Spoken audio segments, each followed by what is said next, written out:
निर्वाचन आयोग ने ओबीसी पार्टी का सर्टिफिकेट किया जारी। आपको बता दें, गोरखपुर ओबीसी पार्टी के राष्ट्रीय अध्यक्ष कालीशंकर यदुवंशी ने आज गोरखपुर प्रेस क्लब सभागार में किया प्रेस वार्ता।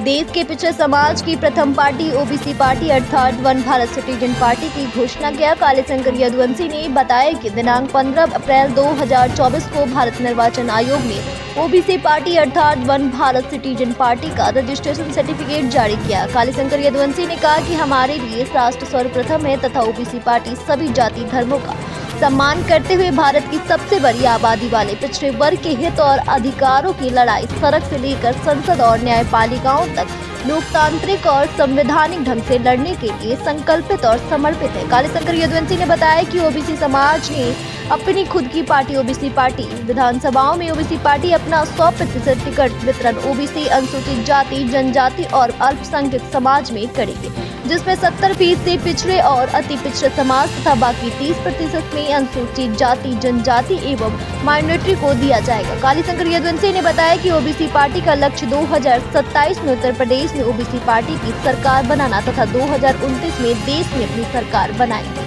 BNY न्यूज के लिए गोरखपुर से विनोद पासवान की रिपोर्ट।